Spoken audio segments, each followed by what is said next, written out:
불교에는 수많은 경전이 있지만 부처님의 삶을 한눈에 보여주는 또 하나의 언어가 있습니다.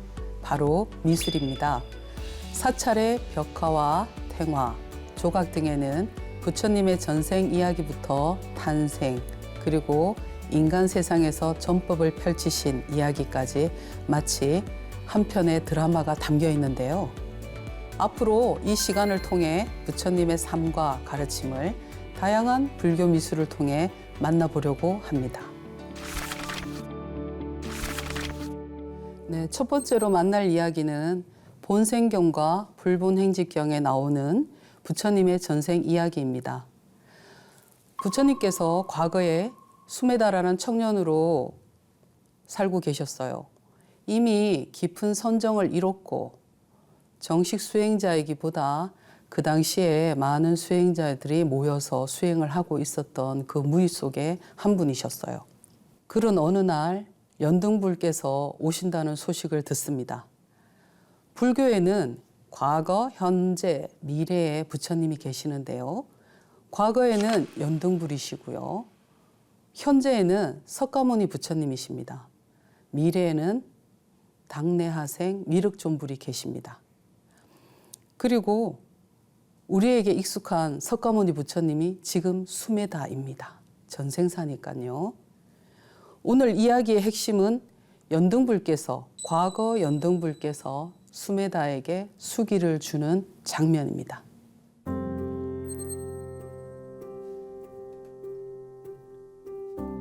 연등불께서 수메다 청년을 만나기 위해 지금 큰 그림이 그려지고 있어요. 과거, 현재 인과경에서는 이렇게 말씀하십니다. 선의 선인이 처음 500명의 외도와 농강을 펼치십니다. 농강을 펼쳐서 부처님께 연꽃 공양을 올리기 위해 500명의 외도들과 농강을 펼쳐서 이겼습니다. 논리적으로 말을 잘한 것이죠. 그래서 그분들이 한 입 한 입 은하 한 전을 모아서 500잎이 모였습니다. 그걸 가지고 수메다는 기쁜 마음으로 꽃을 사러 갑니다. 그런데 어쩌죠? 그 나라 왕께서 모든 화려한 꽃을 다 걷어들이고 연등불께 욕심을 내어서 꽃공양을 올리려고 준비하고 있었던 거죠. 수메다는 매우 당황스럽게 꽃을 찾아다닙니다. 이곳 저곳을 아무리 찾아다녀도 꽃이 보이질 않아요. 그런데 저 멀리 한 여인이 7송이의 푸른 연꽃을 고이 품에 안고 걸어오는 모습을 발견합니다. 그 모습을 본 수메다가 얼른 뛰어갔죠.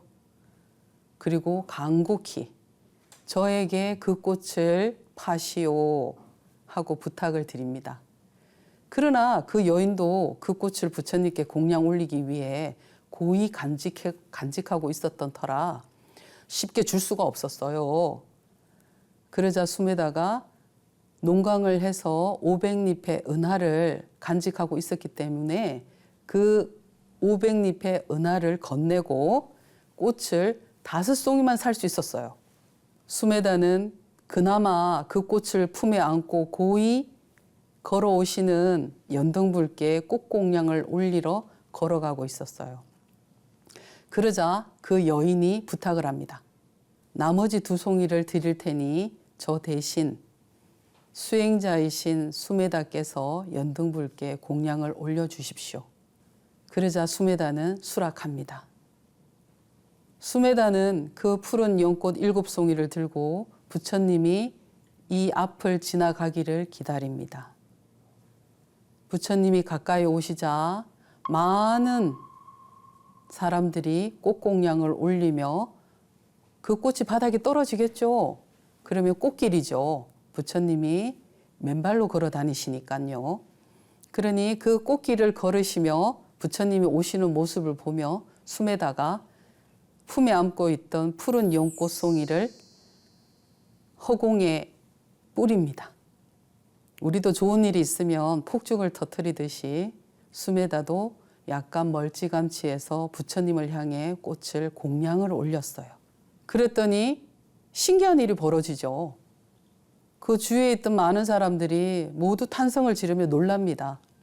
지금 이 그림에서 보시듯이 부처님께서 허공에 연화대에 올라앉아 계세요. 하지만 그 연화대는 다른 불화에서는 부처님께서 두 발로 땅을 디디고 서 계십니다.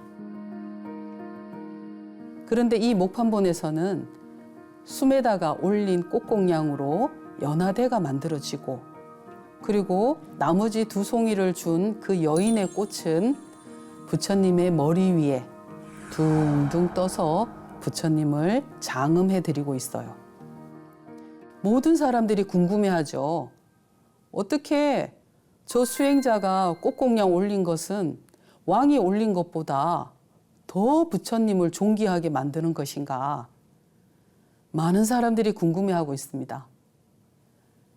그래서 부처님께서 걸어오시면서 수메다에게 착하다, 착하다, 선제, 선제라, 먼 훗날 깨달음을 이루겠구나 하십니다. 네, 수메다 선인이 부처님께서 걸어오시는 모습을 보며 환희롭게 합장을 하고 있었는데요. 앞에 물웅덩이가 보였던 거예요. 물웅덩이가 전날 밤에 비가 좀 왔었나 봐요. 그래서 부처님이 지나가셔야 하는데 웅덩이가 보여서 수메다가 입고 있던 옷을 벗어 웅덩이 위에 덮었습니다. 그리고 머리카락을 길게 늘어뜨려서 엎드려서 부처님 발바닥을 보호하기 위해 옷 위에 머리카락을 덮고 엎드린 자세입니다. 이 그림에서는. 그렇게 해서 부처님이 수메다의 갸륵한 마음을 아시고 그 머리카락 위를 꽃길 걷듯이 사뿐히 지려밟고 가시려는 찰나에 부처님께서 수메다의 마음을 읽으셨어요. 이 청년은 머지않아 깨달음을 얻겠구나. 근데 그 말을 수메다도 알아차렸어요. 입 밖으로 내지 않았습니다. 우리가 아는 이심 전심으로 두 분이 서로 주고받았어요. 그 사이에 부처님께서 수메다의 머리카락을 밟고 지나가려는 찰나에 수메다는 생각을 했답니다. 부처님께서 나를 깨달음을 곧 이룰 것이다 하셨는데 그 깨달음은 나만 깨달아야 하는가? 이 깨달음을 많은 사람과 어떻게 하면 나눌 수 있을까? 수메다는 빙긋이 미소를 지으며 부처님께 물음표를 던지고 있었어요. 그런데 그 찰나에 부처님께서도 연등불께서도 알아들으신 거예요. 우리도 어느 순간 마음 맞는 친구가 있거나 내 말을 알아듣는 분이 나타나면 순간 너무 기쁘죠? 수메다도 그랬습니다. 나의 생각을 읽으신 부처님께 수메다는 질문을 던진 거예요. 나만 깨달아서 뭐합니까? 나의 깨달음을 많은 사람들이 알아서 누구나 깨달을 수 있다면 얼마나 행복할까요? 그게 극락이죠. 수메다는 부처님의 가르침을 기다리고 있었어요. 부처님은 수메다의 머리카락을 지려밟고 많은 사람들에게 말합니다. 오늘 이렇게 나에게 공양을 올린 많은 사람들도 있지만 이 웅덩이 물을 가려서 몸을 던져서 본인의 머리카락으로 나의 발바닥을 더럽히지 않으려고 하는 이 청년의 마음을 알아야 한다. 이 청년은 먼 훗날 깨달은 붓다를 이뤄서 세상의 모든 중생들에게 부처가 될 수 있다라는 큰 가르침을 남길 것이다. 라는 수기를 내리세요. 예언이죠. 부처님은 수기를 내리실 때 언제, 어디서, 어떻게, 누가, 왜 했나를 육하 원칙에 맞춰서 어느 나라에 태어난다고까지 말씀을 해 주십니다. 경전에 남아 있습니다. 영등불께서 수메다에게 수기를 내려주시고 수메다는 기쁨의 환희에 차서 부처님께 공손히 합장을 하며 맹세를 합니다. 부처님을 따라 득도를 도를 이루겠습니다. 먼 시간 후에 성불을 해서 많은 중생을 보살피겠습니다. 그에 앞서 부처님의 제자가 되겠습니다. 부처님을 따라 정식 출가를 해서 부처님의 제자로 이번 생에 열심히 수행을 하겠습니다. 이렇게 말을 해요. 저 같아도 그랬을 것 같아요. 연등불 부처님께서 칭찬을 선제라 미래의 부처가 될 것이다. 이렇게 말씀을 하셨는데 어떻게 그 자리에서 부처님 제자가 될래요? 이런 말을 안 하겠습니까? 저라도 그렇게 하고 싶어요. 부처님께서 수메다에게 칭찬을 하시죠. 잘 왔도다 비구여. 승단에 속해 앞으로도 수행을 열심히 하라. 이렇게 부처님께서 말씀하세요. 그래서 수메다가 부처님을 향해 찬탄의 개송을 읊어봅니다. 지금 세간에 나투시어 이끄시니 우리들의 지혜의 눈 열리게 하시고 청정한 법 설하시어 모든 집착 벗어나게 하시네. 이제야 하늘과 인간 세계 존귀한 스승을 만났더니 나는 지금 무생법을 얻게 되었네. 원컨대 장래의 과보를 얻어서 역시 부처님과 같게 하소서. 네, 이제는 부처님의 마지막 생이 될 겁니다. 도솔천에서 부처님이 내려오시거든요. 모든 부처님께서는 도솔천에 머물렀다가 내가 가고자 하는 나라, 내가 태중에 들어가고자 하는 나의 부모를 선택을 하십니다. 여러분들은 선택을 하셨나요? 스님도 선택을 못 해봤습니다. 하지만 부처님께서는 마지막 생을 지금 곧 선택합니다. 부처님은 전생사가 547번이었어요. 우리가 보통 500생의 전생사 이렇게 들어보셨을 겁니다. 그런데 오늘 부처님께서 마지막 생을 살기 위해 도솔천에서 오십니다. 이제 마지막 생을 향해 부처님께서 도솔천에서 어디로? 인도 정반왕과 마야 부인에게 내려오는 장면입니다.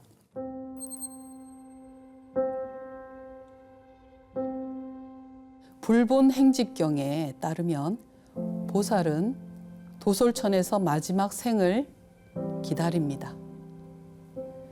왜 도솔천일까요? 도솔천은 미래불, 미륵이 머무는 곳입니다. 중생의 근기에 따라 관찰을 하기도 해요. 왜? 내가 마지막 생을 어디에서 어떻게 회양을 할 것이냐 이러면서 도솔천에서 아래를 내려다보고 계시죠. 그래서 보살은 부모를 선택을 합니다. 마침 인도 정반왕과 마야 부인이 준비가 다 마쳐진 상태예요. 그래서 꿈에 인도는 더운 나라니까 오수를 즐깁니다. 정심을 드시고 뜨거운 햇볕 아래 그늘을 찾아 잠시 휴식을 취하죠. 그래서 마야 부인께서는 오수를 짧게 즐기고 있었어요. 근데 신기한 꿈을 꿉니다. 한 선인이 하얀 코끼리를 타고 상아가 6개나 달린 하얀 코끼리를 타고 당신 품에 들어오는 꿈을 꾸게 됩니다. 마야 부인께서는 깜짝 놀랐어요. 그래서 마야 부인이 어디로 달려가요? 왕에게 달려갑니다. 기쁜 마음으로. 그 당시에 정반왕은 아들이 없었어요. 나라가 부유하고 강국이었고 태평성대를 누리고 있었는데 왕자가 없었어요. 온 나라는 근심이 왕자가 없는 것을 가지고 같이 근심을 했던 거죠. 그런데 마야 부인이 이렇게 상스러운 꿈을 꾸고 왕에게 한달음에 달려가 보고를 합니다. 제가 이런 꿈을 꾸었어요. 왕께서는 어떻게 생각하십니까? 너무 좋은 꿈인데 누군가 설명을 해줬으면 좋겠어요. 마야 부인이 발그레한 얼굴로 왕에게 말을 건네고 있는 장면입니다. 정반왕은 덩달아 기쁨에 넘쳐 꿈 해몽가를 찾습니다. 꿈 해몽을 할 줄 아는 모든 사람을 찾아 이 꿈을 해석하기 시작합니다. 마야 부인은 설레는 마음으로 그 이야기에 귀를 기울이고 있었어요. 근데 모두 이구동성으로 하는 말이 큰 왕자가 성인이 태어나실 것 같다. 왕께서는 기뻐하십시오. 지금 왕비께서 큰 성인이 태중에 들어오신 것 같습니다. 우리나라의 축복입니다. 이렇게 찬탄을 하기에 앞서 그 왕자가 태어난다면 온 세계를 평정하는 전륜 성왕이 될 것이다 라고 해요. 전쟁을 피를 보지 않고 승리하는 전륜 성왕이 될 것이다 라고 모두가 입을 모아 말을 합니다. 그리고 또 한 가지 정반왕에게 말을 합니다. 한 가지가 더 있어요. 이 왕자께서 성인이 된 후에 사문이 된다면, 출가승이 된다면, 출가를 원한다면 깨우침을 얻어 온 세상을 이롭게 할 붓다가 될 것입니다. 라고 꿈 해몽을 해줍니다. 그러면서 정반왕은 생각을 하게 돼요. 아, 나는 내 유일한 독자를, 나의 왕자를 출가 수행승으로 만들지 않겠다. 그러면서 왕자를 전륜 성왕을 만들 것이다. 이렇게 해야 되겠다. 마음을 먹습니다. 그러면서 마야 부인께서는 태중에 들어오는 태몽을 꾸시고 나서 그날부터 아주 몸과 마음이 임신을 하신 분치고는 편안하게 안락하게 10달을 보내게 됩니다. 그러면서 좋은 것만 듣고 좋은 것만 보고 퇴교를 어떻게 하느냐? 육바라밀에 의지해서 보시, 지계, 선정, 정진, 지혜까지 육바라밀에 의지해서 10달 동안 아주 안락하게 퇴교를 합니다. 본행경이라는 경전에 이르시기를 마야 부인께서 10달을 지나시고 태자를 낳기 위해 떠나십니다. 인도에서는 아기를 낳을 때 친정으로 간대요. 그래서 마야 부인도 예외는 아닙니다. 친정을 향해 가고 있는 마야 부인입니다. 친정을 향해 천천히 가고 있었어요. 그런데 앞에 보이는 동산이 너무 예쁜 거예요. 그래서 그 동산의 아름다운 꽃향기랑 꽃들이 보고 싶어서 잠시 쉬어가기로 합니다. 이곳이 우리 8대 성지 중에 하나인 룸비니 동산입니다.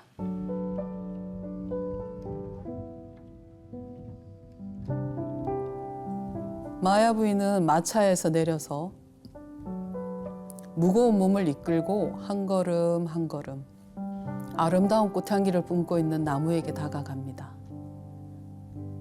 마침 나무의 한 가닥이 나의 손을 잡으세요 이렇게 하는 것처럼 야트막하게 꽃이 핀 나뭇가지가 마야 부인을 부르는 듯해요.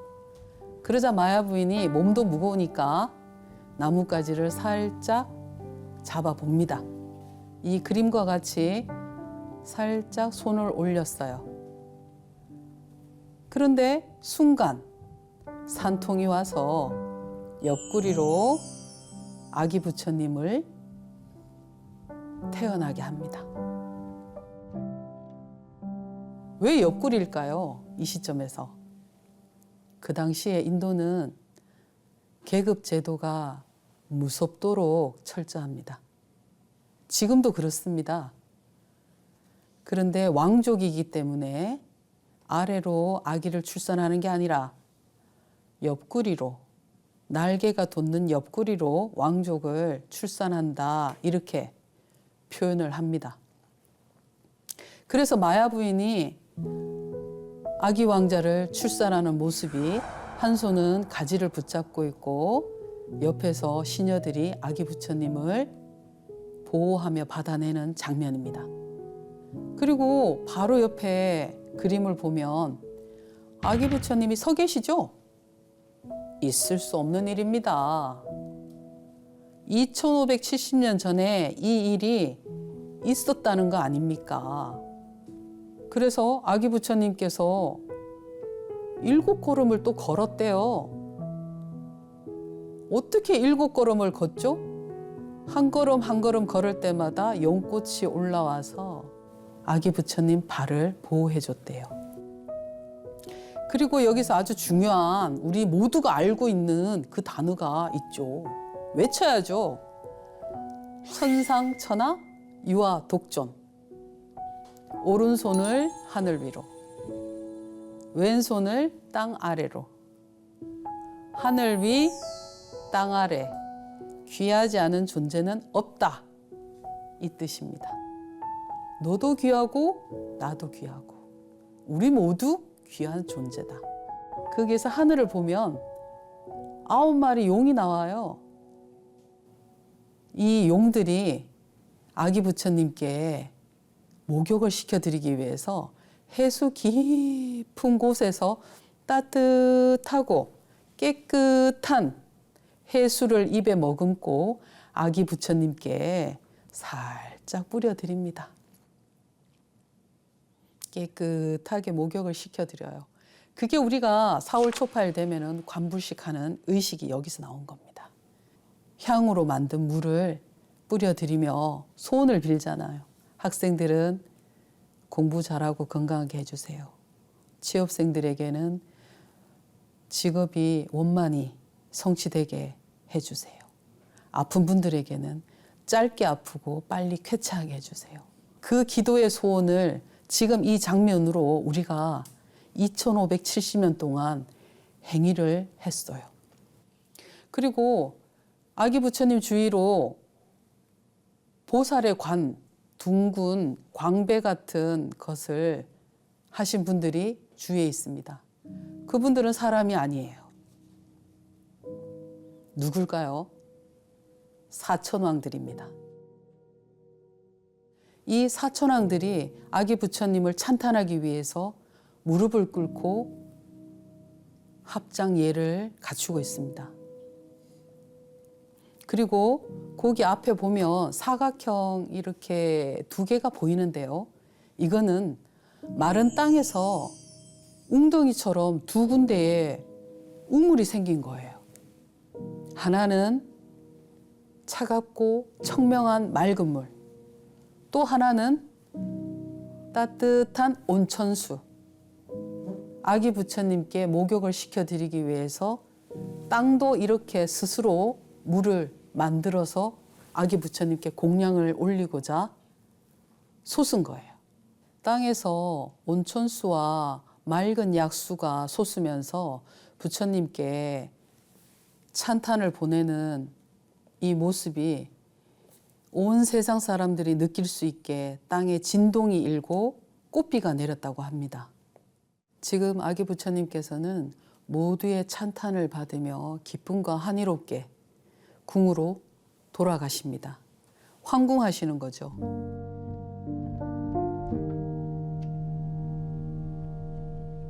모든 부모님 마음은 똑같은가 봅니다.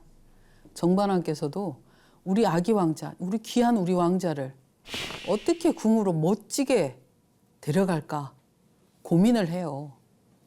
그때 그 생각을 사천왕들이 읽어요. 사천왕들이 서로 머리를 맞대고 빨리 생각을 합니다. 우리가 이 모습으로 인간들에게 보여줄 수는 없는데 어떡하지? 어떡하지? 그래서 지금 여기에 보면 가마가 보이죠? 가마는 대지의 창조신이라는 뭐랄까요? 비수갈마천이라는 분이 계세요. 그분께서 스스로 가마의 모양으로 변신하십니다. 그러니까 정반왕이 멀리에서 보니까 너무 멋진 가마가 있어. 그러면 저 가마를 내가 쓰겠다 하지 않으시겠어요? 그 나라 왕이신데. 그러면서 그 가마 옆에 동자들이 이렇게 여러 명 서 있는 거예요. 그 동자가 누구게요? 사천왕들이십니다. 모습을 바꿔서 아기 왕자님을 궁전까지 안전하게 모셔드리고 싶어서 동자의 모습을 하고 마차 옆에, 가마 옆에 일부러 기다리고 있었어요. 그렇게 해서 그 가마에 아기 왕자님을 모시고 가려고 하니까 또 정반왕이 생각했어요. 뭔가 너무 허전해. 그래서 당신이 타고 온 마차에 아기 왕자를 소식을 듣고 정반왕께서 달려 나오셨거든요, 궁에서. 그러면서 보석을 좀 들고 나오셨어요. 어떻게 하나, 이걸 어떻게 잘 써야 되는데 이러면서 우리 왕자를 집으로 잘 데려가야 되는데 멋지게 데려가고 싶단 말이에요. 그래서 보석을 좀 가지고 나오셨어요. 그래서 그 보석을 향과 지팡이, 이런 금으로 두른 이런 보석들을 이 행렬에 동참한 사천왕들의 손에 쥐어줍니다. 그렇게 해서 지금 그 행렬이 큰 그림을 차지하고 있죠. 지금 곧 궁으로 들어가십니다. 모두가 기뻐하며 하늘에 있는 천녀들까지 향과 꽃가루를 뿌려주며 모두가 기뻐하는 이 순간 룸비니 동산을 떠나 왕궁으로 돌아갑니다.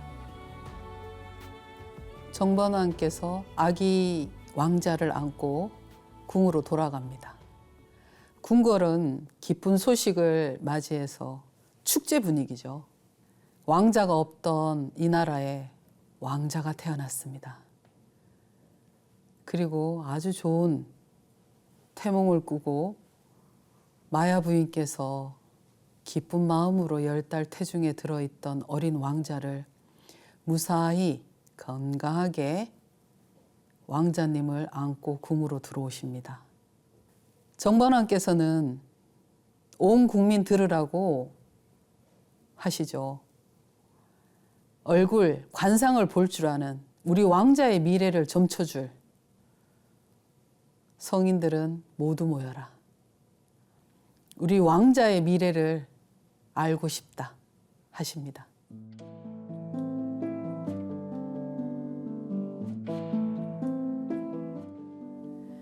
그래서 이미 궁궐에는 많은 국민들과 왕자의 관상이 궁금해서 모이신 많은 분들이 얼마나 기대에 차서 기다리고 있겠습니까?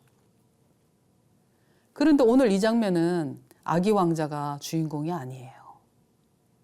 아시타 선인이라고 그 당시에 인도에서 덕망 높은 예언가가 있었습니다. 이미 많은 분들의 축복을 받은 아기 왕자는 하루 종일 시간을 보냈어요. 지금은 스님 생각에 좀 늦은 오후가 아닐까 싶습니다. 왜냐하면 아시타 선인이 이 소식을 듣고 궁궐까지 오기에 시간이 많이 걸렸을 것 같아요. 그분의 나이가 100살이 넘었다고 알고 있습니다. 흰 백발에 걸음은 느리고 몸은 노쇠했으니 아무리 빨리 온다 해도 빨리 올 수가 없을 거예요. 그래서 아시타 선인이 이미 모든 사람들의 덕담을 들은 정반왕이 일어나려고 할 때 멀리서 소리를 칩니다.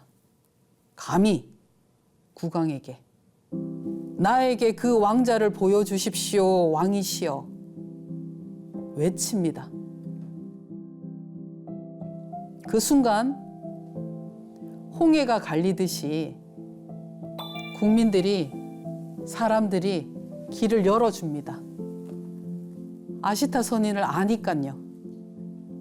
정반왕은 기대의 눈빛으로 나에게 어서 걸어오시오 하고 다정하게 기다리십니다. 여기 그림에 보면 한 노인이 머리 위에 아기 왕자를 머리에 이고 계세요. 이분이 아시타 선인이에요. 이분께서 아기 부처님을 가까이에 보기 위해 마야 부인께서 아기 부처님을 데려갔는데 너무 귀하니까 머리 위에 올려서 경배를 한 거예요. 그러면서 정반 왕에게 하소연을 합니다. 정반 왕은 깜짝 놀랐어요. 마야 부인도 깜짝 놀라셨어요. 무슨 말을 했게요? 아시타 선인이 달동 같은 눈물을 뚝뚝 흘리십니다. 왜요? 왕이시여, 이 아기 왕자께서는 장성하시면 전륜 성왕이 될 것이요, 출가하여 도를 깨친다면 붓다가 되시어 만 중생에게 불법을 전하고 가르쳐서 깨침을 이루실 것입니다. 정반왕이 물었죠. 그런데 성인께서는 왜 눈물을 멈추지 않으십니까? 그러자 아시타 선인이 눈물을 닦으며 말을 합니다. 제 나이가 100살이 넘어 아기 부처님의, 아기 왕자님의 성장을 볼 수 없다는 것에 슬프고, 눈물이 그치지 않는 것은 곧 죽을 날이 가까우니 깨달은 부처님이 이 땅에 인간의 몸을 받아 오셨는데 그 법문을 듣지 못하는 애석함이 통탄할 뿐입니다 라고 눈물을 그치지를 못해요. 여러분 같으면 어떠시겠어요? 지금 우리 옆에 부처님은 안 계시지만 2570년 전에 부처님이, 아기 부처님이 이렇게 태어나셨잖아요. 그런데 지금 우리 곁에 부처님이 계시나요? 안 계시나요? 저는 오히려 지금 당장 부처님이 살아계신 그 시절이 아니라 할지라도 지금 우리가 살고 있는 이 시절이 나쁘지 않다고 봐요. 왜? 부처님이 우리에게 전해주신 무수한 은하수 별처럼 많은 경전이 있잖아요. 자등명, 법등명, 얼마나 진실된 말씀들이 담겨있는 주옥 같은 경전이 손만 펼치면, 손만 뻗으면 어디나 있잖아요. 그러니 스스로 열심히 노력하고 게으름을 피지 않는다면 누구나 내 안에 빛나는 다이아몬드, 금강 같은 것이 빛을 발하는 그 시절이 올 것이라는 걸 부처님이 얼마나 구구절절히 말씀하십니까?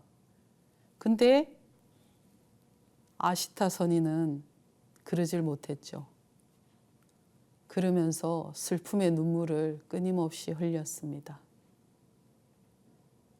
그러니 우리가 비교하면 안 되겠지만 지금 우리가 현재 우리의 모습을 우리는 행복해 해야 한다라고 생각합니다.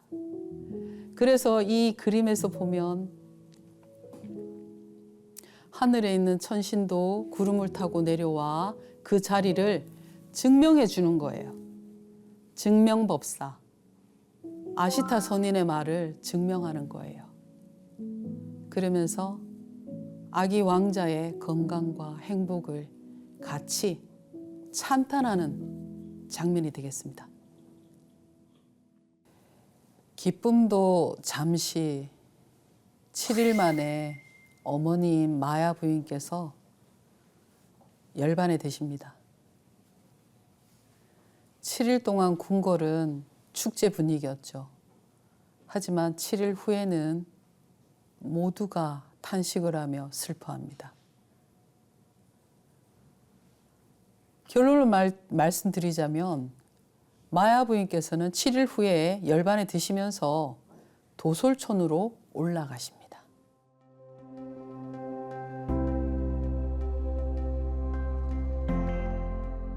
인간의 몸은 벗었지만 성인을 잉태했던 성모의 몸으로 도솔촌으로 바로 가셨습니다. 제가 앞에 말씀드린 도솔촌은 어디라고요? 부처님들께서 보살의 몸으로 마지막 윤회를 거치기 위해 머무는 곳이라고 했습니다. 그러니까 아무나 가시는 게 아니죠. 그래서 마야 부인께서 슬픔을 머금고 태자를 7일밖에 못 봤습니다. 그래서 나중에 언젠가 또 스토리가 전개되겠지만 마야 부인을 위해 부처님께서 영축산에서 도솔촌으로 올라가십니다. 살아있는 인간의 몸으로 영축산에서 도솔촌으로 한 걸음 한 걸음 구름 계단을 딛고 올라가십니다. 내려오실 때도 영축산으로 내려오십니다. 한 걸음 한 걸음 걸으면서. 그래서 우리가 영축산에 참배를 하고 순례를 가는 거예요. 그렇게 해서 본론으로 들어오자면 태자를 낳은 지 7일 만에 어머니인 마야 부인께서 열반에 드시면서 정반왕은 몹시 슬펐어요. 우리 귀한 아들을, 왕자를 같이 멋지게 잘 양육해서 이 나라를 부강하게 만들려고 했는데 내 사랑하는 여인이 7일 후에 열반에 든 것에 너무 몹시 슬퍼했습니다. 온 국민이 슬픔에 빠져 있죠. 그러자 정반왕께서 너무 상심이 깊어 잠을 못 이루시니까 지금 이 그림에서 보는 하늘에서 구름을 타고 오는 여인들이 보입니다. 여기에 누가 있느냐면요. 마야 부인이 계십니다. 마야 부인이 정반왕께서 너무 상심에 젖어 있고 슬퍼하시니까 너무 슬퍼하지 마세요. 저는 지금 도솔촌에 올라와 극락의 즐거움을 누리고 있습니다. 살아있는 당신은 아들을 잘 키워 나라를 부강하게 하시라. 이런 말씀을 지금 남편인 정반왕에게 하고 있어요. 그러자 정반왕이 음식을 드시고 기쁜 마음으로 회복을 하셔서 그러면 우리 귀한 왕자를 양육해 줄 사람을 찾습니다. 바로 이모예요. 왕자의 이모. 인도에서는 그 집에 언니가 결혼을 했는데 언니가 불의의 사고나 병으로 죽으면 그 집 자매들이 그 결혼 생활을 이어갔습니다. 그래서 마하파자파티라는 이모가 어머니 역할을 하게 됩니다. 이모 손에 왕자는 건강하게 잘 자라게 되죠. 여기에서 임금 옆에 정반왕 주위에 있는 여인들이 보이는데 이 모두가 정반왕이 이모가 왕자를 양육하더라도 무엇 하나 부족함이 없게 하기 위해서 많은 여인들을 이모랑 같이 왕자 시다르타 태자를 잘 훈육하고 건강하게 자랄 수 있게 유모를 이렇게 많이 둔 거예요. 그래서 정반왕께서는 32명이나 되는 유모를 뽑아서 마하파자파티 지금의 왕비인 이모에게 모두 맡깁니다. 32명은 이렇게 나눠져요. 8명은 태자를 안고 지켰으며 또 8명은 목욕을 시킬 때 항상 옆에서 케어를 했고요. 또 8명은 건강하고 맛난 젖을 먹일 수 있게 관리를 했습니다. 그리고 8명은 태자와 잘 놀아주고 발육에 건강하게 발육이 될 수 있게 옆에서 잘 보살폈답니다. 이모인 마하파자파티는 이 32명의 유모와 같이 왕자를 아주 건강하고 밝고 씩씩하게 양육을 했답니다. 이후 시간이 많이 흘러 아기 왕자가 장성하고 또 부인을 두고 그러다가 담을 넘어 출가를 결심하고 수행자가 되어서 별을 보고 깨친 붓다가 되며 그 이후에 마하파자파티와 정반왕이 늙어가고 있습니다. 그러다가 태자가 깨달은 부처님께서 궁으로 돌아오신다는 말씀에 기다리고 있다가 이모와 그의 아내, 출가 전에 시다르타 태자의 아내 야쇼다라가 눈물을 흘리며 기다립니다. 그리고 부처님이 떠나기 전에 간청을 합니다. 저희들도 수행자가 되고 싶습니다. 여인의 몸이지만 부처님을 따라 수행을 하고 싶습니다. 허락해 주십시오. 저희도 데려가 주십시오. 이 화려하고 아늑한 궁전을 떠나고 싶습니다. 부처님이시여, 저희들에게 수행을 허락해 주십시오. 간곡히 청합니다. 여기서 안한존자가 빠질 수가 없죠. 안한존자가 부처님을 설득해서 여인 출가를 이끌어냈기 때문이에요. 그래서 먼 훗날 비구니 스님들, 제가 비구니 스님이지 않습니까? 비구니 스님들의 1번 출가가 마하파자파티 이모가 되십니다. 그리고 2번이 야쇼다라 공주죠. 부처님의 부인이세요. 그분들의 출가가 있었기에 지금 이 시대에 2570년이 지난 이 시대에 제가 존재합니다. 저뿐만 아니라 많은 우리 비구니 스님들이 존재합니다. 이후에 또 거기에 관련된 이야기들을 할 시간이 있으면은 깊이 알려드리겠습니다.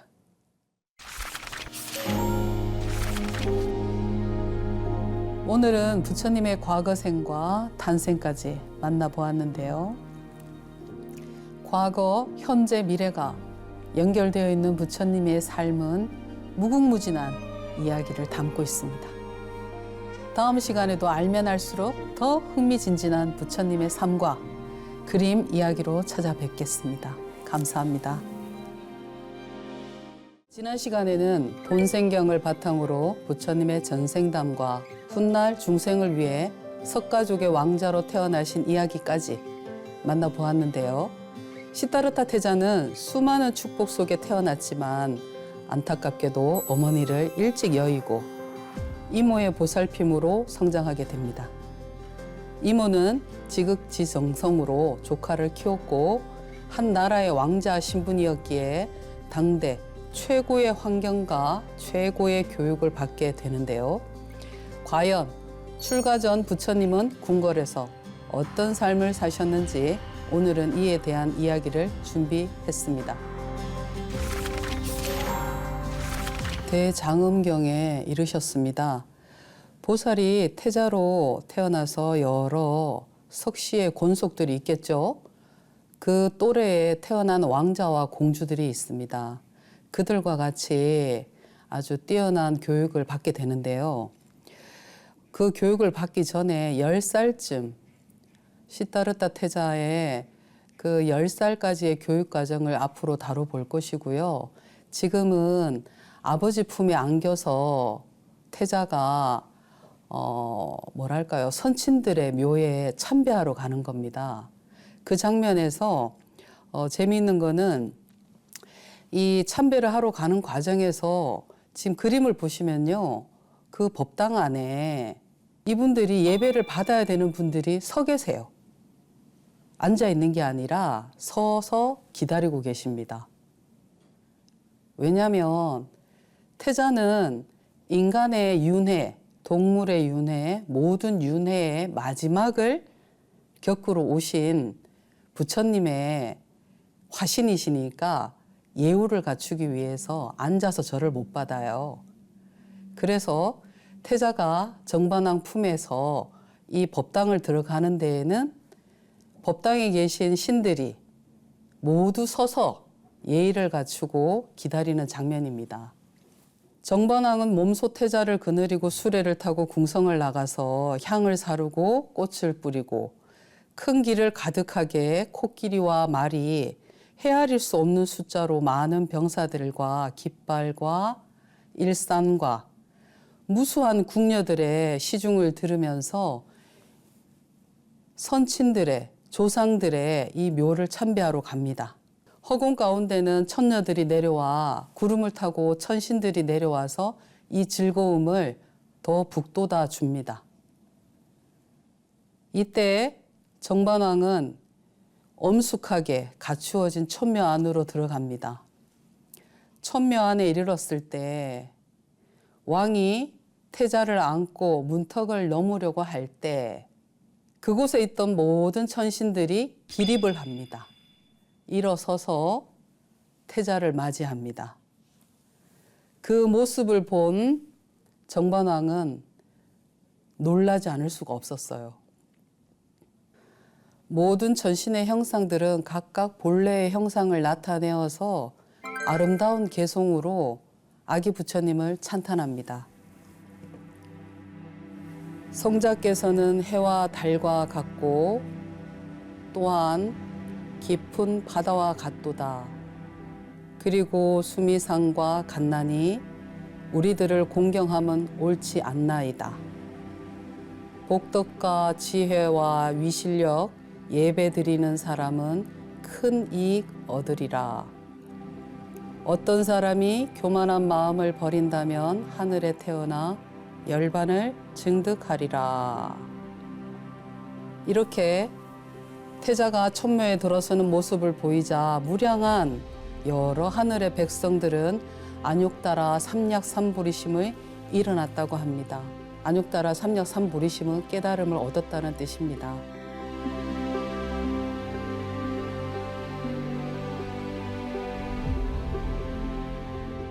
네, 본행경에 이렇게 이르셨습니다. 당시에 정반왕은 태자를 위해서 여러 가지 보배로 된 영납과 오묘한 화려한 꽃으로 만든 보강과 요대, 그리고 이 화려한 요대를 만들어서 태자에게 장엄을 했습니다. 얼마나 좋겠어요. 태자에게 화려하게 꾸며주고 싶은 거예요. 이때 이모인 육아를 맡은 이모 마하파사 파제는 태자를 품에 안아서 무릎 위에 두고 보련에 앉아 있었습니다. 헤아릴 수 없는 많은 동남 동녀들이, 그러니까 여기서는 동남 동녀라고 했는데요. 아마 왕족의 자손들이, 그 또래들이 다 한자리에 모여서 그 보배 영락으로 된 많은 진귀한 것들을 같이 유의하면서 놀고 있었던 것 같아요. 그래서 어느 아름다운 숲으로 모두 같이 들어가게 됩니다. 그때 석시 종족, 우리가 알고 있는 시다르타 태자께서는 성으로 말하면 성씨가 석씨예요. 석씨를 가지고 이게 종족이라고 말을 했지 않습니까? 그러니까 석씨에 그 당시에 부처님이 태어난 그 동시대에 태어난 왕족들의 그 동남 동녀들과 같이 큰 아름다운 숲에서 같이 논일고 있다 생각하시면 되겠습니다. 그러면서 제각각 사슴과 양이 끄는 수레를 가지고 왔죠. 여기에 또 온갖 배 모양과 온갖 고악, 옛날 귀한 악기들, 퉁소, 피리, 거문고와 또 소, 양, 사자, 동물 모양의 코끼리와 여러 새 모양의 갖가지 장난감을 태자 앞에 줄지어 나열하고 마음껏 놀았다고 합니다. 다시 말하자면 순양으로 된 순금 안장을 얹고 태자를 거기에 태워서 이 정원을 같이 노늘게 했대요. 동남 동녀들이 각각 기뻐하며 웃고 떠들고 즐겁게 저마다 놀고 있을 때 손뼉을 치고 노래하고 춤추고 소리치면서 휘파람 불며 혹은 또 모래를 모아서 탑을 만들고 그리고 부처님께 예배하는 그런 모습을 보이면서 태자도 마음껏 즐겁게 놀고 있었어요. 모든 것을 갖춰 놓아서 태자가 즐겁게 지내도록 하였고 태자는 점점 자라서 그 지혜가 여느 아이들과 달랐습니다. 깨끗하지 못한 것을 보면 눈물을 흘렸고요. 똥이 묻거나 더러운 것이 없었으며 또한 울거나 신음하거나 떼쓰지를 않았대요. 얼굴을 찡그리거나 목을 움츠리거나 그러지도 않았고요. 배가 고픈데도 배고프다고 목마른데도 목마르다고 투정을 하지 않고 기다렸대요. 그 많은 유모들이 태자를 양육하면서 아주 기쁜 마음으로 지극정성으로 보살폈다고 합니다. 당시에 그 원림 안에는 한 천신이 살았어요. 이름이 이구보살이라고 합니다. 그 천신은 허공에 있으면서 몸을 감추고 태자를 지켜봤대요. 아, 저분은 과연 깨달음을 이루실까? 나의 꽃공양을 받아주실까? 그런데 그 모습을 옆에 있던 이모가 알아차립니다. 그러면서 이모가 태자를 가슴에 안고 어서 궁으로 돌아가자 재촉을 합니다. 혹여나 천신이었지만 이모가 볼 때는 나쁜 영향을 미칠까 싶어서 태자를 안고 궁으로 서둘러 돌아갑니다.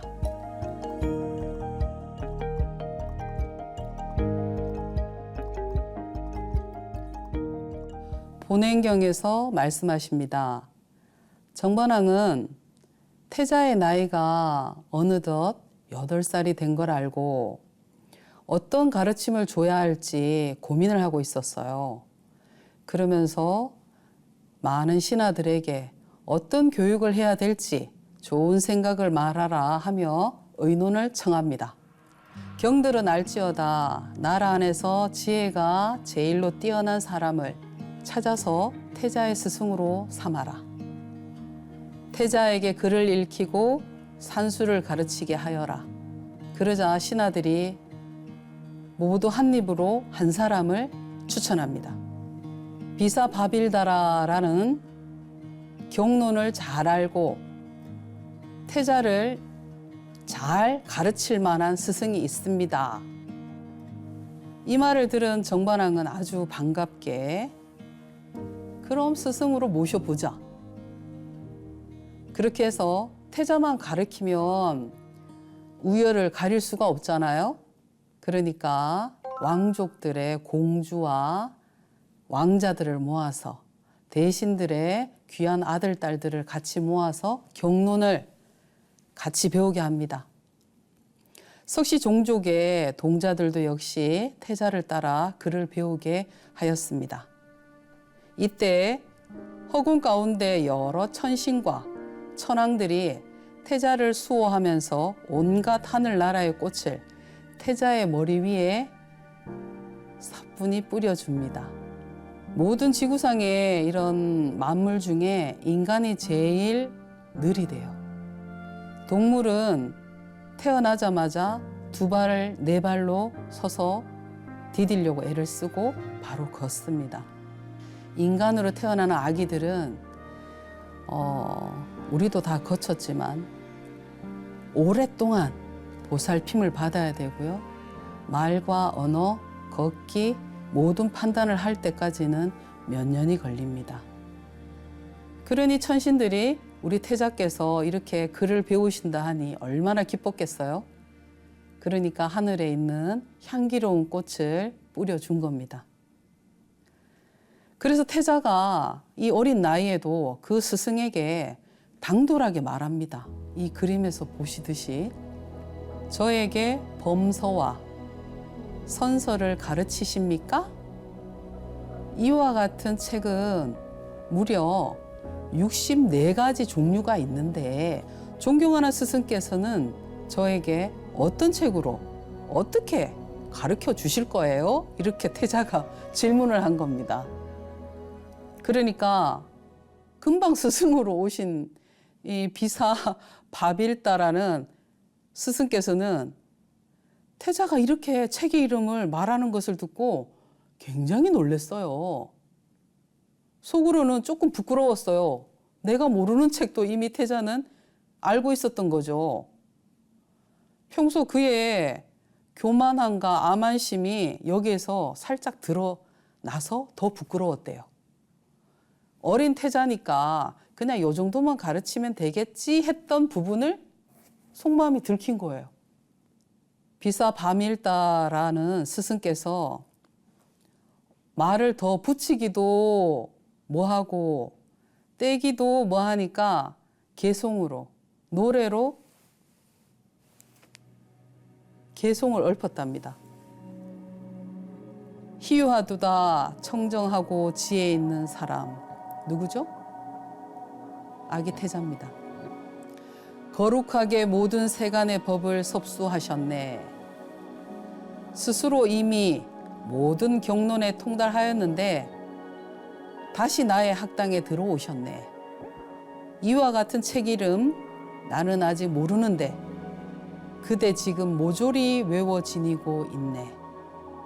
이는 하늘과 인간 세계의 대존사가 되시니 지금 다시 스승에게서 무엇을 찾고자 하는가? 그렇게 스승께서는 크게 감탄을 하며 태자에게 본인의 오만했던 어린 태자일 뿐이다라는 그 마음을 스스로 이렇게 찬탄을 하며 죄책감을 씻었다고 해요. 그때 석시 종족의 동자들도 함께 학당에 들어가 글을 읽고 글자를 베껴 썼어요. 여기서 보면 글을 읽고 글자를 베껴 썼다. 이 말에 저는 한 가지 덧붙이고 싶어요. 요즘 말을 하는 간경, 경을 독송한다. 그리고 글을 뺏겨 썼다. 사경, 기도의 일부분이죠. 우리가 하고 있는, 우리 불자들이 알고 있는 기도의 한 방법입니다. 그래서 태자의 실력과 공덕의 힘과 또 모든 천신들의 가호에 힘을 입어서 여러 석시 동자들도 모두 글과 수학과 경론에 통달하게 되었다고 합니다.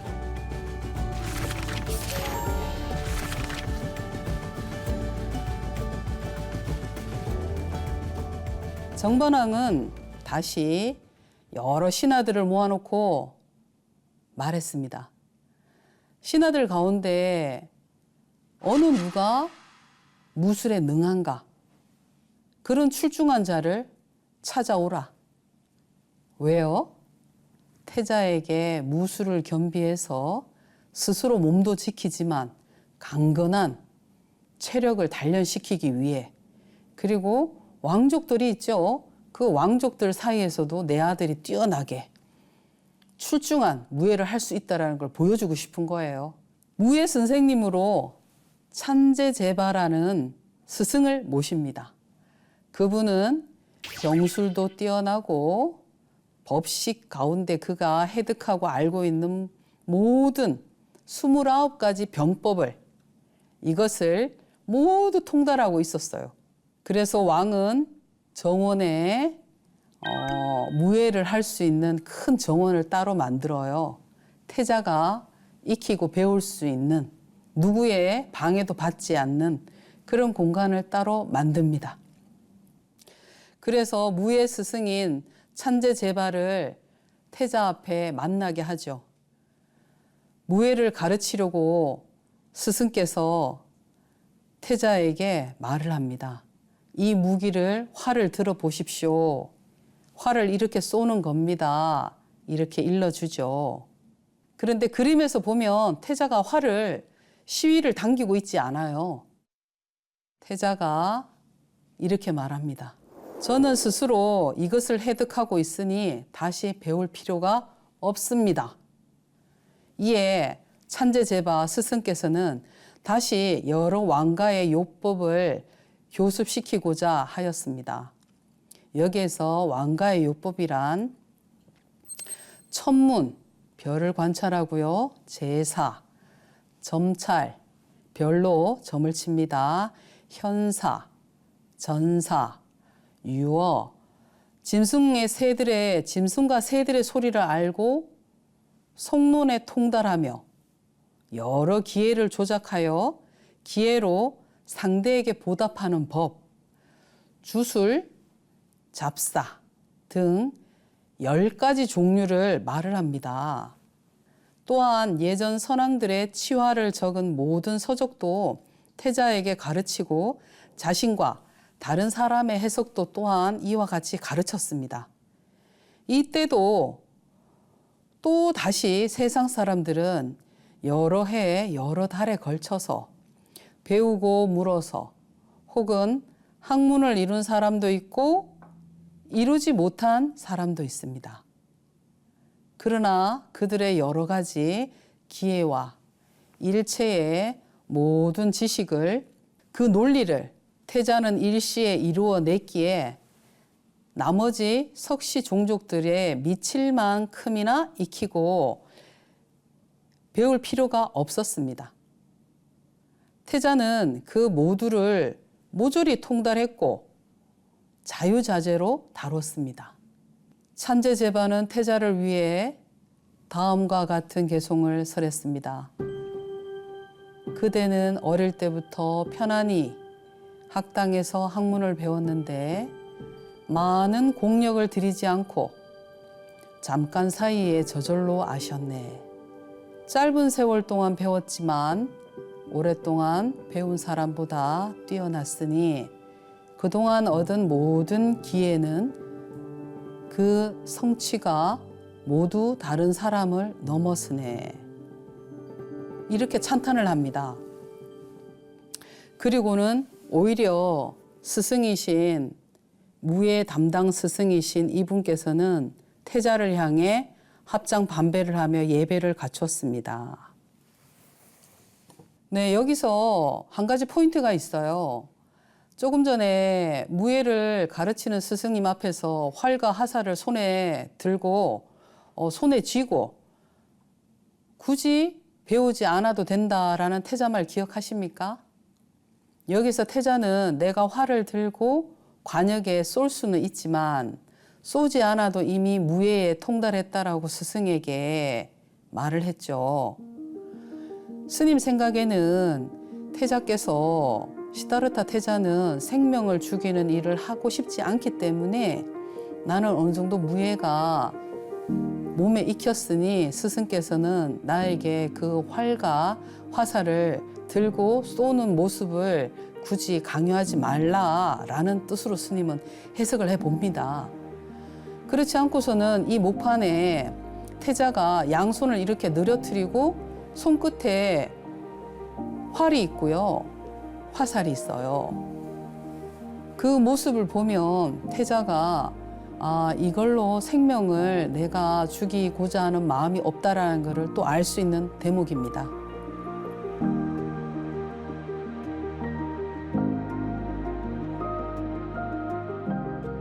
과거 현재 인과경에 이르셨습니다. 그때 정반왕은 여러 신하들을 모아놓고 상의를 하였습니다. 태자는 이제 나이가 이미 장대해졌고 지혜와 용맹을 모두 다 갖추었다. 마땅히 지금 사대해수로 태자의 관정의식을 거행하겠노라 하며 공포를 합니다.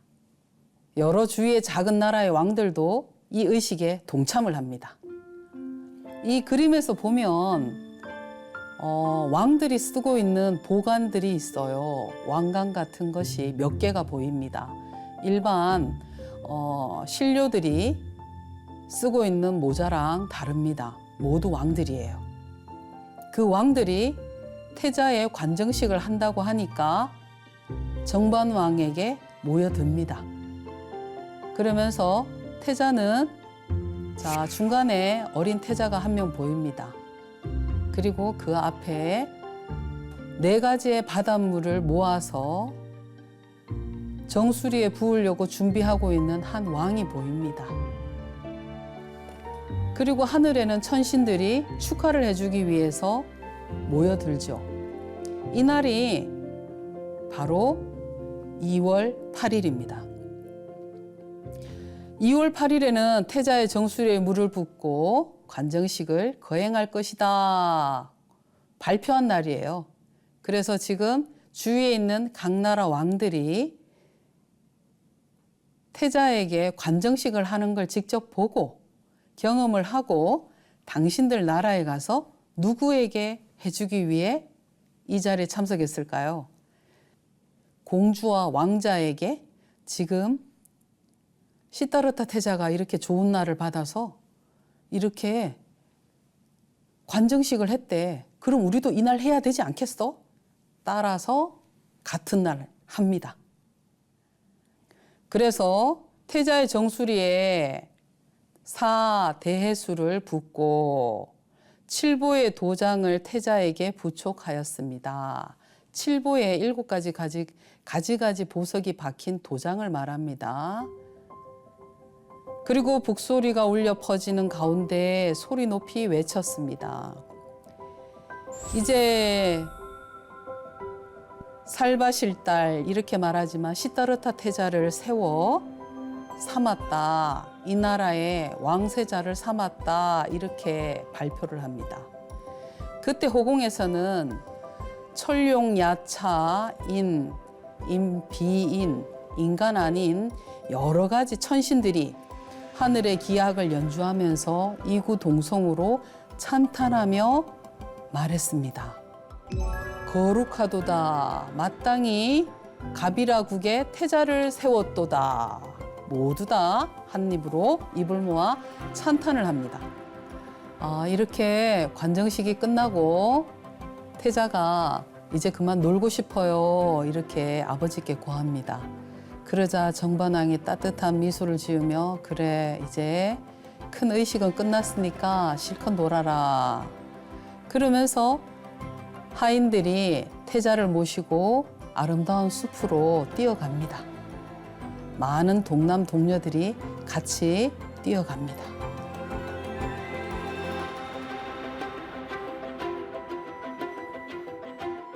태자가 숲을 거닐고 있었는데 멀지 않은 곳에서 농부들이 농사하는 모습을 보게 됩니다. 그러면서 태자가 안타까운 마음을 일으켜요.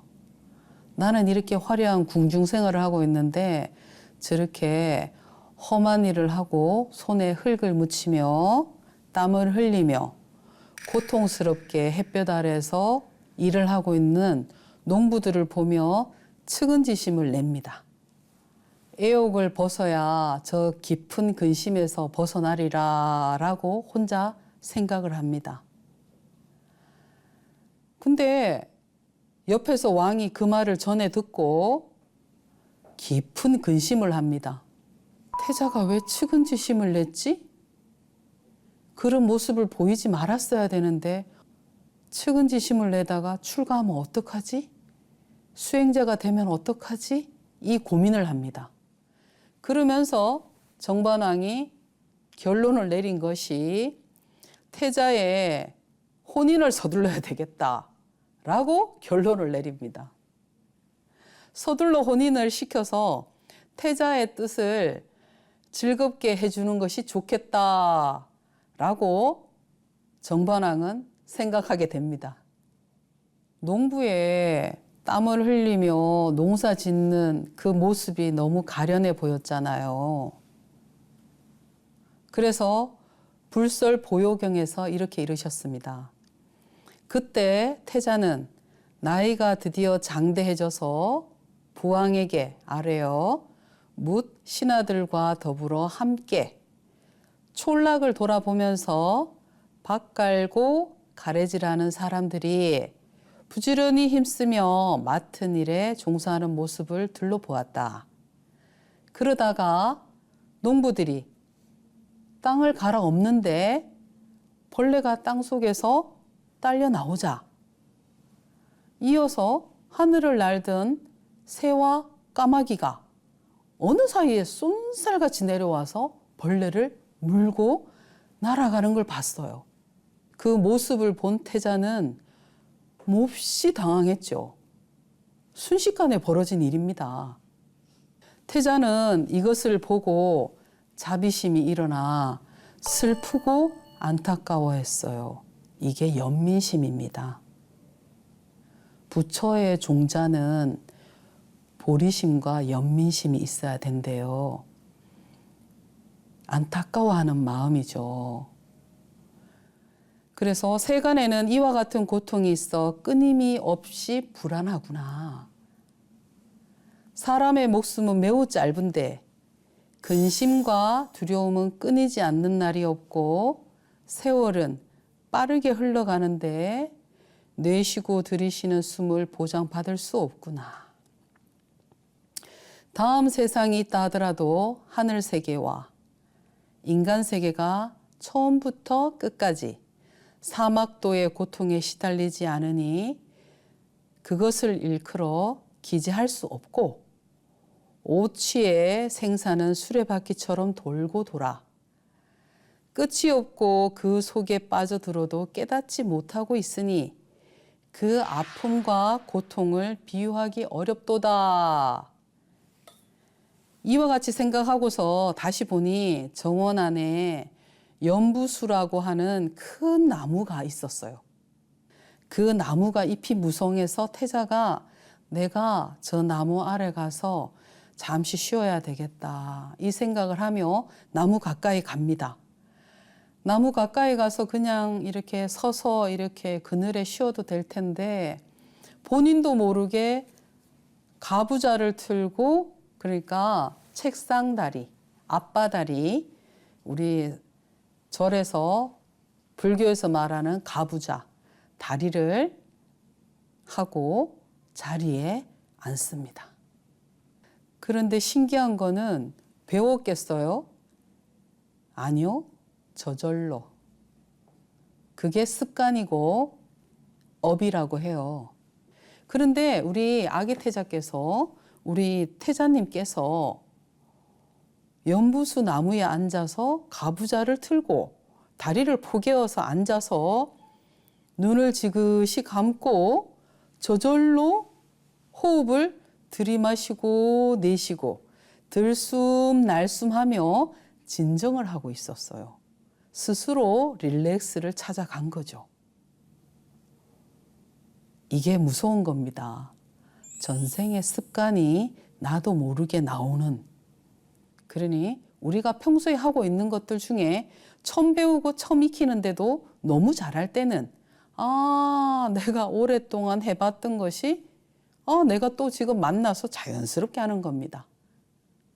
해도 안 되는 부분도 있죠. 처음 해보니까 그런 거예요. 그러니까 거기에 대해서 스트레스는 받지 마시고요. 오랜 세월 동안 뭔가 익숙한 게 있으면 오랜 과거 내가 알지 못한 전생에서 해본 일 아니면 정말 처음 하는 일 내가 인간으로서 처음 윤회해서 처음 겪고 처음 걸어보고 처음 해보는 일이라 생각하시면 스트레스를 좀 완화할 수 있을 거예요. 그래서 여기서 시다르타 태자가 연부수 나무 아래에서 선정산매를 살짝 들어갑니다. 이 모습을 보며 또 반가워만 하지 않았겠죠. 주위에서 난리가 났습니다. 동남 동녀들, 시종들이 난리가 났어요. 태자님께서 미동도 하지 않고 살짝 미소를 머금으시면서 그 자리에 부동으로 움직이지 않고 앉아 계십니다. 어쩌면 좋습니까? 하고 어디로 갔을까요?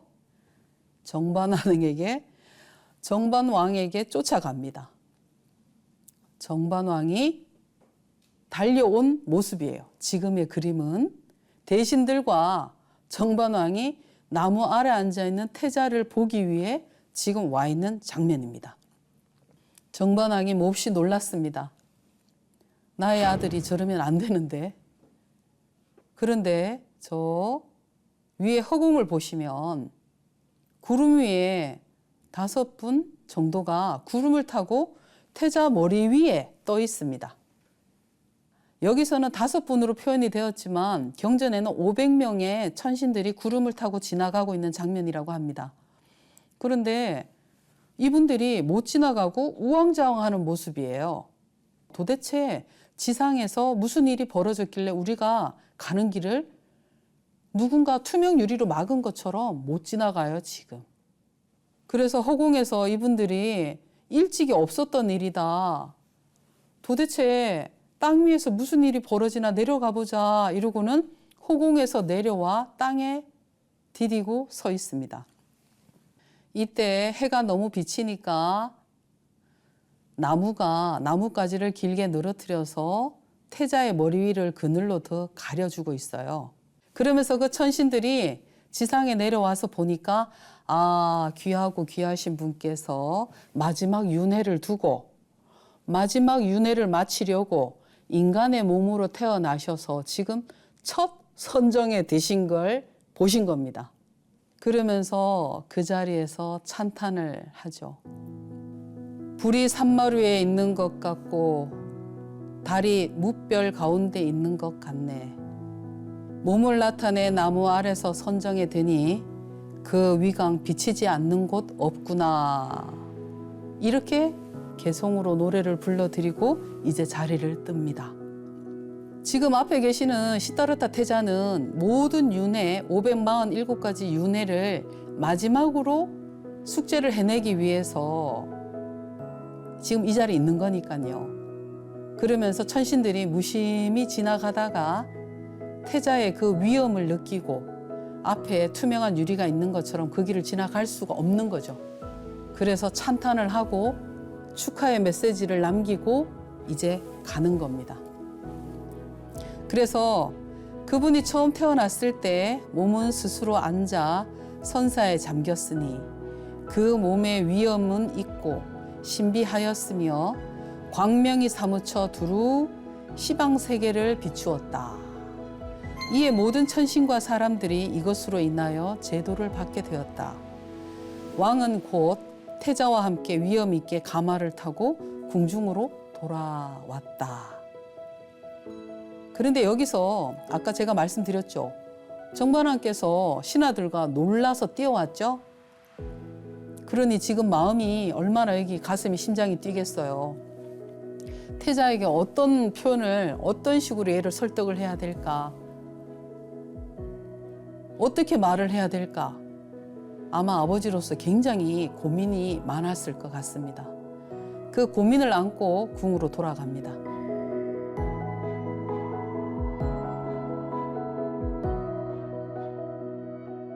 정반왕은 대신인 사가제바에게 유시를 내렸습니다. 모든 석시 종족의 동자들 가운데 누구의 무예가 가장 뛰어난가? 그리하여 놀이마당 가운데에서 새로 만든 북, 쇠북이죠. 새로 만든 북을 마련하고 여러 동자에게 활을 쏘게 했습니다. 여기서 우리가 기억하면 아주 좋은 분이 한 분 있습니다. 앞으로 이 경전 속에 뺄 수 없는 우리의 악행을 대장으로 저지르는 제바달다. 이분을 기억하면 아주 좋을 것 같습니다. 부처님 수행에 어떻게 보면 뭐랄까요, 쌍벽을 이루시죠. 그런데 악행으로 살아서 지옥에 떨어지는 분이 바로 제바달다 이분이십니다. 자, 그러면 이때 제바달다가 쇠북을 3개나 관통을 해요. 얼마나 신기합니까? 쇠북이에요, 쇠북. 그냥 북이 아니에요. 그래서 옆에 있던 난타라는 동자가 역시 똑같이 보란 듯이 또 쇠북을 3개를 또 관통해 보입니다. 이때 태자에게 활을 갖다 드립니다. 활을 갖다 드리는데 태자가 활이 마음에 안 들어요. 그냥 평범한 활이었거든요. 나에게 선대왕이 쓰시던 귀한 활을 가져다 다오 이렇게 말합니다. 그래서 정반왕이 허락을 하죠. 그렇게 해봐라. 그렇게 해서 태자에게 선대왕이 쓰던 전쟁터에서 쓰던 정말 피 묻었던 활과 화살이 옵니다. 그래서 시다르타 태자가 쇠북 3개가 놓여져 있는 걸 7개로 만들어라 합니다. 3개가 아니라 겹쳐서 7개. 그러자 많은 지켜보고 있던 분들이 모두 다 얼마나 놀랐겠습니까? 그런데 그림에서 보시면 7개의 동그란 쇠북에 앞에 태자님이에요. 시다르타 태자가 활을 쏘고 지켜보고 있는 모습이에요. 그래서 다시 무쇠로 만든 멧돼지를 또 세워놨대요. 정반왕이. 무쇠로 만든 멧돼지를 또 경쟁을 붙여서 활을 놓고 또 쏘기 시작합니다. 근데 태자가 또 7마리입니다. 그림에 있는 멧돼지가 7마리입니다.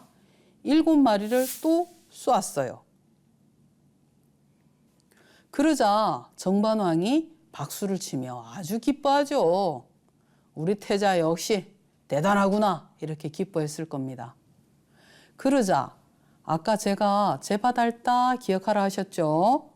제바달다가 에이 더 이상 흥이 안 나는구나 이러고 왕궁으로 돌아갑니다. 그러자 정반왕이 태자에게 상을 내리겠노라 하고 상을 내립니다. 어떤 상이게요? 하얀 코끼리가 귀하거든요. 아무리 인도에 코끼리가 많아도 흰 코끼리는 귀합니다. 그러면서 태자에게 흰 코끼리를 가져다 주어라 이렇게 된 거예요. 그러니까 제바달다가 그 소리는 못 듣고 미리 뒤돌아서서 가고 있던 제바달다가 성문 앞에서 코끼리가 나오는 걸 보며 그게 뭐야? 이렇게 물었죠. 그러니까 시다르타 태자에게 정반왕께서 하사를 내려셨습니다. 이렇게 말을 들었을 거 아니에요? 그러니까 제바달다가 화가 나는 거예요. 그러면서 코끼리를 버쩍 들었다가 땅에 내리칩니다. 그러니까 코끼리가 어떻게 되겠어요? 죽었어요. 근데 그 모습을 보고 지금 문 앞에 보면 3분이 서 있거든요. 한 분이 제바달다고요. 또 한 분이 난타입니다. 난타가 저기에서 내가 이제 상 받을 거 아니니까 그 자리를 떠났겠죠. 그러면서 성으로 들어가야 되니까 가다 보니까 코끼리가 성문 앞에 막혀 있어요. 그러자 난타가 그 모습을 보고 코끼리를 옆에 숲으로 버쩍 들어서 사람들이 다닐 수 있게 옮겨놨대요. 그런데 또 그림에서 보면 한 분이 또 왼손으로 코끼리를 머리 위로 들고 있거든요. 이분이 시다르타 태자입니다. 코끼리가 오지 않자 시다르타 태자가 그냥 회궁합니다. 궁으로 가는데 제바달다와 난타가 한 걸 모두 알고 태자가 왼손으로 코끼리를 들어 올리고 오른손으로 뒤를 받쳐서 허공에 집어 던졌는데 성 밖에 멀리 갖다 놓으셨대요. 사람들에게 걸림이 되지 않고 썩어도 그 병충해를 입지 않게 하려고 그 죽은 코끼리를 누가 옮길 수 있겠어요. 그렇게 해서 그 코끼리가 땅에 떨어지면서 큰 구덩이가 만들어졌대요. 지금도 그 코끼리가 만들어진 그 구덩이가 있대요. 이렇게 해서 지금 이 장면에는 아주 재밌는데요. 제바달다가 벌써부터 시다르타 태자에 대한 질투의 화신이 된 첫 번째 장면입니다. 이 장면이. 시다르타 태자는 글과 수학, 무예를 익히며 지혜와 용맹을 겸비한 완벽한 청년으로 성장했습니다. 하지만 꽃길만 펼쳐질 것 같은 시다르타의 삶에 위기가 찾아오는데요. 과연 어떤 일들이 펼쳐질지 다음 시간에 더 자세히 전해드리도록 하겠습니다. 오늘 경전 인사이드는 여기까지입니다. 감사합니다.